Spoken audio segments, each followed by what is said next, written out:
नमस्कार, जोहार। झारखंड में आपका स्वागत। मैं राहुल ओझा आपके साथ। रांची से बड़ी खबर है, जहां आईएएस छवि रंजन की याचिका पर सुनवाई को लेकर के खबर है। आईएएस की याचिका पर हाईकोर्ट ने सुनवाई, जहां निचली अदालत के आदेश को चुनौती दी थी। हाईकोर्ट ने ईडी से इस मामले में 4 हफ्ते में जवाब सुनवाई के दौरान मांगा है।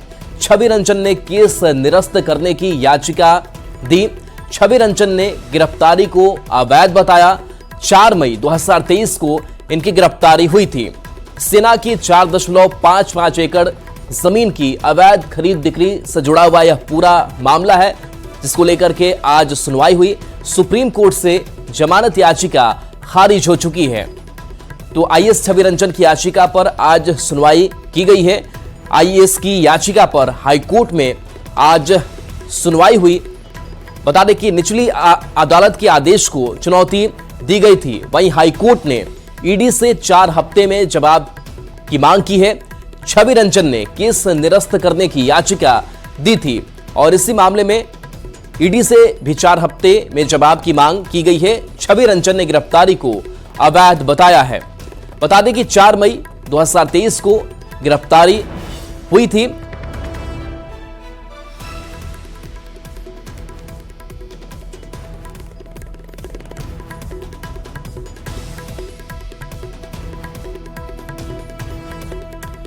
और देखिए, रांची से बड़ी खबर है, जहां कैमरून में फंसे 8 मजदूर की वापसी लगातार हो रही है। कैमरून से रांची 8 मजदूर फिर से लौटेंगे।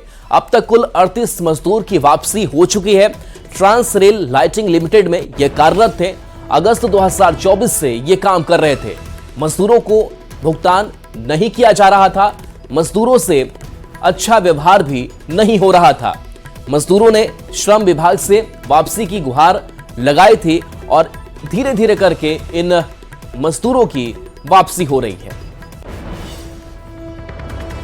तो रांची से खबर, जहां फिर से मजदूर अपने घर को लौटेंगे, खुशियां लौटेंगी और इस बार 8 मजदूर लौट रहे हैं और अब तक कुल 38 मजदूर की वापसी हो चुकी है। और बड़ी खबर गोड्डा के मेहगामा के ऊर्जा नगर से है, जहां बीती रात आगजनी की एक भीषण घटना ने कई दुकानों को जलाकर खाक कर दिया। आग बुझाने के लिए ईसीएल की दमकल को मौके पर लाया गया था, लेकिन वह सिर्फ नाम मात्र की मौजूदगी दर्ज करा पाई। तस्वीरों में साफ देखा जा सकता है कि आग बुझाने के लिए लोग दमकल से बाल्टियों में पानी भरकर आग बुझाने की कोशिश कर रहे थे। और स्थानीय लोगों ने आक्रोश जताते हुए कहा कि अगर दमकल की जगह समय पर पानी का टैंकर ही भेज दिया गया होता तो नुकसान को काफी हद तक टाला जा सकता था। हाँ, कौन सी का? चॉकलेट बिस्कुट का। अच्छा, क्या हुआ? अचानक नींद टूटा है। आग कैसे लगा था? अचानक कोई उठाया। दमकल आया था, हुआ काम? दमकल 2 घंटा बाद आया। बुझाया दमकल? नहीं। तब बाल्टी बाल्टी पानी से दिया हुआ है। देवघर के चांदन थाना क्षेत्र में अपराधियों ने एक ऑटो चालक के सिर में गोली मार दी। स्थानीय लोगों ने घटना की सूचना परिजनों को दी, जिसके बाद परिजन घटनास्थल पर पहुंचे और चालक को सदर अस्पताल में भर्ती किया गया। बेहतर इलाज के लिए घायल ऑटो चालक को हायर सेंटर रेफर कर दिया गया। फिलहाल पुलिस मामले की जांच में जुटी है। चांदन से देवघर में काम करते गेला बाद वहाँ के भाड़ा से चल कर जाओ कर दिया छठियारी से, तो वहाँ से भाड़ा के चांद डाले और भी जाओ आले कर दिया। अब कटो दिया मैं बोली। झारखंड में अपराधियों के अंदर पुलिस का डर तो खत्म ही हो गया है। आए दिन लूट डकैती की घटनाएं सामने आना आम बात हो गई है। मामला गिरिडीह के बिरने थाना क्षेत्र के बिराजपुर चौक का है, जहां देर रात 2 बजे के करीब बदमाशों ने एक घर को निशाना बनाया और बंदूक की नोक पर नकाबपोश अपराधियों ने डकैती की घटना को अंजाम दिया। पीड़ित राजेश ने बताया कि 6 से 7 की संख्या में आए बदमाशों ने पहले पूरे परिवार को बंधक बनाया और मोबाइल अपने कब्जे में ले लिया। उसके बाद बंदूक की नोक पर 8 लाख रुपए के जेवरात और 2 लाख नगद लूट ली। थाने में शिकायत के बाद पुलिस अपराधियों की तलाश में जुट गई है। खाने के बाद कौन उठाया पापा को? पापा को जो रॉबरी करने आया था, डकैती करने आया था, वो लोग पापा को उठाया पहले। फोन करके या घुस? नहीं, घुस के। अच्छा। क्योंकि पापा के दरवाजे में वो लॉक करके नहीं सोते हैं, ऐसे ही सोते हैं। अच्छा। अपना बेडरूम में। तो उठाने के बाद पापा के द्वारा हमको उठाया गया। पापा के द्वारा हमें उठाने के बाद जब हम उठे तो हमको मतलब वो अपनी गिरफ्त में लेके बंदूक के नोक पे हमारे रूम में रॉबरी किया गया। खबर गुमला के चैनपुर प्रखंड से है, जहां सदान बुकमा में हाथियों के उत्पात का सिलसिला जारी है। बीती रात विजयानंद भगत के घर पर हाथी ने धावा बोल दिया, जिससे उनका घर पूरी तरह से ध्वस्त हो गया। हाथी ने न केवल घर की दीवारें तोड़ डाली, बल्कि घर में रखे चावल और धान को भी चट कर गया। ग्रामीणों ने पटाखे और टॉर्च जलाकर हाथी को भगाया और वन विभाग को सूचना देते हुए मुआवजे की मांग भी की है। इस घटना से ग्रामीण में दहशत का माहौल है।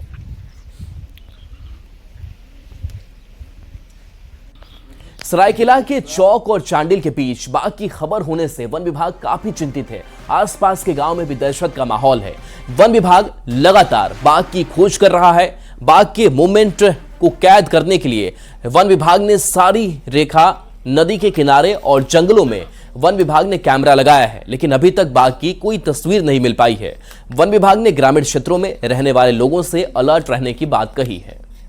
बहुत पहले से यहाँ पर छोटनागपुर की धरती में बहुत पहले से था और बहुत ज़्यादा संख्या में था, लेकिन राजा महाराजाओं के शिकार के कारण लगभग बाघ अभी नहीं के बराबर है। जीरो अभी टाइगर सेंसस में पाया गया कि बाघ जीरो, मतलब बेतला में भी जीरो पाया गया। वहाँ कुनों से ला के रखा गया था। वहाँ से फिर जीनत नामक बाघिन वहाँ से निकल गई थी। उनको खोजते खोजते वहाँ उड़ीसा के सिमलीपाल तक चली गई थी। वहाँ से फिर बंगाल के द्वारा पकड़ा गया, बंगाल सरकार के द्वारा। इस तरह का मतलब कहीं ना कहीं बाघ के होने के संकेत मिल रहे हैं। सिमडेगा प्रशासन ने सड़क हादसों को रोकने की कवायद शुरू कर दी है। जिला प्रशासन ने आज से सड़क सुरक्षा माह की शुरुआत की है। सिमडेगा समाहरणालय की सीढ़ियों में भी सिमडेगा जिला प्रशासन ने सड़क सुरक्षा नियमों की जानकारी दी। समाहरणालय परिसर से सिमडेगा और कोलेबिरा विधायक सहित सिमडेगा डीसी ने हरी झंडी दिखाकर सड़क सुरक्षा जागरूकता रथ को रवाना किया।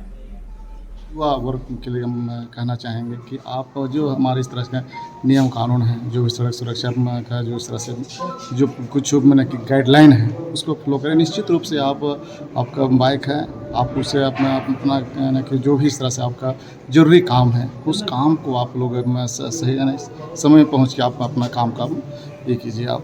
और हम जिले प्रशासन की तरफ से सड़क दुर्घटना रोकने के लिए, कमी लाने के लिए एक जागरूकता अभियान चलाया जा रहा है। उसी का आज हरा झंडी दिखाकर जागरूकता रथ को आगे बढ़ाया। सुरक्षा अभियान का प्रारंभ आज किया गया है। जागरूकता रथ तैयार है, जिसका रवानगी अभी किया गया है माननीय विधायक जी की उपस्थिति में। सिमडेगा जिला विशेष रूप से इससे प्रभावित रहा है सड़क दुर्घटनाओं से। यहाँ सड़क सुरक्षा के प्रति अवेयरनेस बहुत आवश्यक है। इसके लिए इस प्रकार का जो अवेयरनेस कार्यक्रम है जो सरकार चला रही है, उसमें जनमानस की सहभागिता की पूरी अपेक्षा है। खबर जमशेदपुर से है, जहां ट्रैफिक पुलिस ने सड़क सुरक्षा को लेकर अनोखी पहल की है। ट्रैफिक डीएसपी डीटीओ यमराज के साथ सड़क पर उतर गए, लोगों को ट्रैफिक नियम पालन करवाने के लिए अभियान चलाया। हेलमेट नहीं पहने लोगों को यमराज ने अलग अंदाज में ट्रैफिक नियम बताए। ज्यादा जानकारी दे रहे हैं संवाददाता आशीष तिवारी। जमशेदपुर में सड़क सुरक्षा को लेकर ट्रैफिक पुलिस और डीटीओ अधिकारी जो है वो अनोखी अंदाज में लोगों को ट्रैफिक के नियम जो है उसको पालन कराने के लिए एक अनोखा अंदाज अपना रहे हैं। जहां आप देख सकते हैं कि जो भी लोग हेलमेट नहीं पहने हैं उन लोगों के पास ट्रैफिक डीएसपी हो या डीटीओ हो और यमराज बनकर देखिए किस तरह उन लोगों को रोका जा रहा है, उन लोगों को फूल दिया जा रहा है और उन लोगों को ट्रैफिक के नियम का जो पालन करवाया जा रहा है। क्या बोला गया सर? यही बोले कि आगे से हेलमेट पहन के ध्यान दीजिए, सुरक्षा नियम का पालन किया जाए। यमराज भी थे आप? हाँ बिल्कुल बिल्कुल। यमराज बोले हम लोग के दर्शन के लिए हेलमेट नहीं पहनेंगे। बिल्कुल। आपने सुना कि जो लोग हेलमेट नहीं पहनेंगे वो यमराज के साथ यमलोक का दर्शन करेंगे। देखिए हम यमराज से भी बात करेंगे, क्या कुछ अपील कर रहे हैं इन लोगों से? ये लोग हम लेने जा रहे हैं यमलोक। इसी के साथ जो हेलमेट नहीं पहनेंगे रोड में गिर के अपना हत्या करवा सकते हैं, इसलिए हम चाहते हैं ये लोग हेलमेट पहने और अपना सुरक्षित रखें अपने आप को। क्या कुछ ये अभियान चला रहे हैं आप? ये रोड सेफ्टी को लेकर के ये लोगों में जागरूकता फैलाया जा रहा है। गुलाब दे करके ये संकेत है कि आप भविष्य में अपना सुरक्षा के लिए हेलमेट लगावें। रैश ड्राइविंग न करें। अभी सड़क सुरक्षा का अभियान चलाया जा रहा है। जो भी व्यक्ति हेलमेट या विदाउट सीट बेल्ट नहीं पहन रहे हैं उनको समझाया जा रहा है कि भाई पहनिए, हेलमेट पहनना आपकी जान के लिए जरूरी है। माला भी पहनाया जा रहा है। माला भी पहनाया जा रहा है कि आप समझिए हम कोई लाचारी में आपका फाइन काटते हैं। हमारा कोई शौक नहीं है कि आपका फाइन काटे विदाउट हेलमेट आप पकड़ेंगे, बल्कि आपकी सुरक्षा के लिए आप काटते हैं। ट्रैफिक पुलिस जो आपकी फाइन काटती है वो अपने लिए नहीं, आपकी जान बचाने के लिए करती है। तो लगातार इस तरह के अभियान चलाए जा रहे हैं जिससे लोग जो है ट्रैफिक नियमों का पालन करें और अपने साथ साथ अपने परिवार की सुरक्षा करें। न्यूज़ 18 के लिए जमशेदपुर से आशीष कुमार तिवारी। खबर जामताड़ा से है, जहां के रत्नूडी गांव में किसान टिकेत सिंह तीखी मिर्च की खेती कर रहे हैं। इसी मिर्च की खेती से किसान को काफी फायदा हो रहा है। साथ ही किसान टिकेत सिंह हर रोज लगभग 12 लोगों को रोजगार भी दे रहे हैं। बता दें कि टिकेत सिंह पेशे से शिक्षक है, लेकिन देखिए कैसे ये काफी दूर में फैली हुई जमीन, खेत और यहां पर यह तीखी मिर्च की खेती की जा रही है। में मिर्ची अभी लगा हुआ है। बारिश की वजह से कुछ मिर्ची नुकसान हो गया, मर गया। मिर्च का अभी एक तोड़ाई किए हैं, अगला तोड़ाई में 11 कुंटल निकला था, दूसरा तोड़ाई चल रहा है जिसमें कि 20 कुंटल लगभग मिर्च आएगा। जहाँ तक रह गया इसमें आमदनी की सवाल, आमदनी जो होती है वो रेट के पर निर्भर करती है। रेट जब अगर मान लीजिए हाई रहता है तो उसमें ज़्यादा प्रॉफिट होगा, लो रहता है तो आपका उसमें लो प्रॉफिट। सुनते हैं पानी में इसमें मेरा है क्या, हम पारा टीचर से जुड़े हुए हैं, इसलिए हम खेती पर उतना फोकस नहीं कर पा रहे, जिसके कारण मेरा 25% ही कमाई होता है। क्या मेरा 2 लाख रुपया लागत। हमारे कर्माटाड़ जो साइबर क्राइम के नाम से जाना जाता है, वहाँ जिस तरह हमारा टपक सिंचाई योजना लगा है और लोग सब्जी की खेती कर रहे हैं और अन्य सब्जी फसल अन्न दाल सबकी खेती कर रहे हैं, और जिस तरह से कर्माटाड़ का चेहरा चेंज हुआ है, आने वाला वक्त में हमको लगता है कि साइबर क्राइम बिल्कुल खत्म हो जाएगा। लोगों को एक नए रोजगार के रूप में कृषि को लोग देख रहे हैं, उसका फायदा भी उठा रहे हैं, मुनाफा भी उठा रहे हैं। और देखिए इस बीच बड़ी खबर किशनगंज से सामने आ गई है, जहां पर दिल्ली डिब्रूगढ़ राजधानी एक्सप्रेस को रोका गया है। धुआं दिखने के बाद से ट्रेन रोकी गई है। B6 बोगी से धुआं निकल रहा था। 45 मिनट से किशनगंज स्टेशन पर ही ट्रेन खड़ी है। ब्रेक में खराबी से धुआं निकलने की बात कही जा रही है, जिसे थोड़ी देर में ठीक कर लिया जाएगा। आशीष सिन्हा हमारे साथ न्यूज़ 18 संवाददाता। आशीष, क्या खबर है धुआं निकलने को लेकर के? जी देखिए, राजधानी एक 24-24 गाड़ी में अचानक बोगी नंबर B6 में धुआं निकलने की शिकायत आई, जिसके बाद थोड़ा देर के लिए अरफा तफरी का माहौल रहा, जिस पर इंजीनियर की टीम आकर उसको दुरुस्त कर दी है। जी चलिए, शुक्रिया इस अपडेट के लिए आपका। और देखिए, सिमडेगा का अटल बिहारी वाजपेयी पार्क इस साल नए रंग रूप में नजर आएगा।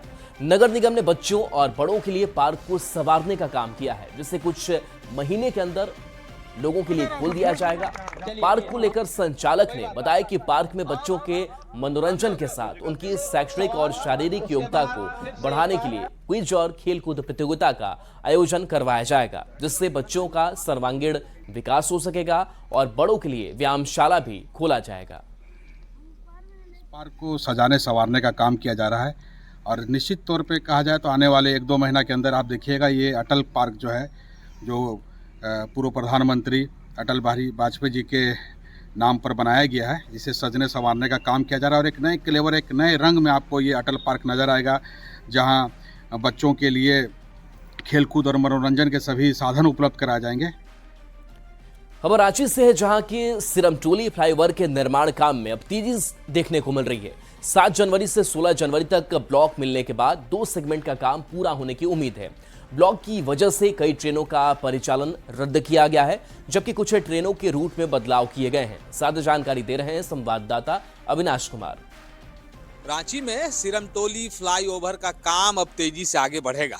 ऐसा इसलिए क्योंकि रेलवे से अब ब्लॉक मिल गया है, मतलब जो रेलवे ट्रैक के ऊपर इस फ्लाईओवर का निर्माण किया जा रहा है और उसके लिए जो ब्लॉक मिलना चाहिए, उस दौरान जो ट्रेनों का परिचालन बाधित होगा, उसको लेकर अब अनुमति मिल गई है और 7 जनवरी से लेकर 16 जनवरी तक ये ब्लॉक मिला है। 2 भाग में ये अनुमति मिली है। 7 से 12 तक की बात कर लें, मतलब 7 जनवरी से 12 जनवरी तक हर दिन 4 घंटे का ब्लॉक होगा। और फिर 13 से 16 तक की अगर हम बात कर लें तो हर दिन 2 घंटे का ब्लॉक होगा। अगर हम इस सिरमटोली फ्लाईओवर की बात कर लें, और जिस तरह से पूरे देश भर में ये चर्चा में भी है कि ये केबल स्टे ब्रिज जिसका 3 सेगमेंट का काम अभी बचा हुआ है, इस ब्लॉक के बाद भी कहा जा रहा है कि इस दौरान 2 ब्लॉक का ही काम सेगमेंट का ही काम हो पाएगा और 1 सेगमेंट का काम बचा रह जाएगा। तो आने वाले समय में एक बार फिर से ये ब्लॉक लेने की तैयारी भी होगी। लेकिन 7 से 16 जनवरी तक की अगर हम बात कर लें तो जिस तरह से ये ब्लॉक मिला है और जो तैयारियां हैं, उन तैयारियों की एक हम तस्वीर भी आपको दिखा रहे हैं कि किस तरह से ये केबल स्टे ब्रिज की बात करें, फ्लाईओवर की बात करें तो किस तरह का ये दिख रहा है ऊपर से। इस दौरान 7 जनवरी से 16 जनवरी तक कई ट्रेनें रद्द रहेंगी, कई ट्रेनों का परिचालन बाधित भी होगा, कई के रास्ते बदल दिए गए हैं। लेकिन लोगों को जो असुविधा हो रही है, खासकर अगर हम इस रास्ते से होकर, रांची से रास्ते से होकर अगर हम बात करें, जो ट्रेनें गुजरेंगी उसको लेकर ज़रूर परेशानी होगी। लेकिन बहुत जल्द जब ये फ्लाईओवर पूरी तरह से तैयार हो जाएगा तो एक बड़ी सौगात हम कह सकते हैं कि राजधानी रांची के लोगों को मिलने जा रही है, जो सिरमटोली फ्लाईओवर लोगों को सुपुर्द किया जाएगा। न्यूज़ 18 के लिए अविनाश कुमार, रांची।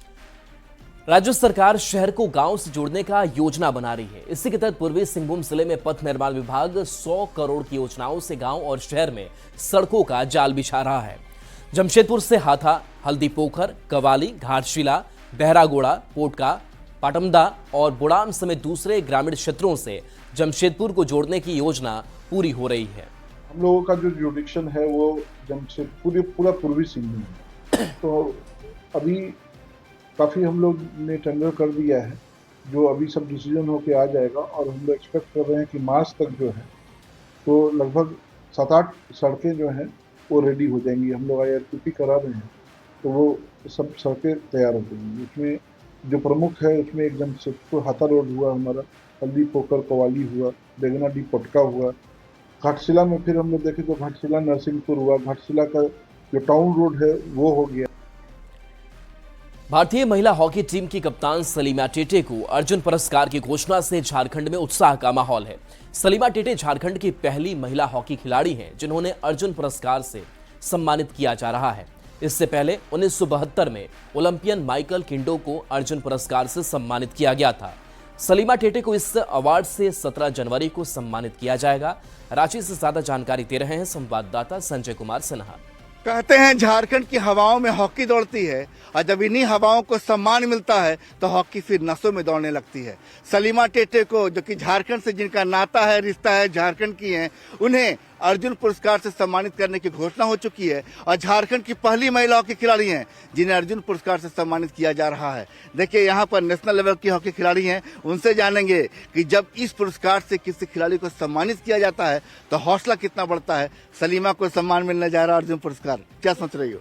सर, बहुत अच्छा लग रहा है, उनको सम्मान मिल रहा है। वो झारखंड की पहली महिला है जिसे ये सम्मान मिल रहा है, तो हमें बहुत खुशी है और हम चाहते हैं कि हम भी उनके लेवल में जब पहुंचेंगे तो हम भी कोशिश करेंगे कि वो अवार्ड हमें भी मिले और झारखंड का नाम रोशन हो। वो शुरुआत जो है वो दरअसल बांस की, देखिए ये हॉकी स्टिक आ गई है, बांस की हॉकी स्टिक से शुरुआत हुई थी जो कि आधुनिक हॉकी स्टिक तक पहुंच गई है। ये पकड़ो इस स्टिक को, बोले कि उस स्टिक को याद करो जो पहली बार तुमने बांस की स्टिक पकड़ी थी, अब स्टिक आ गई ये वाली।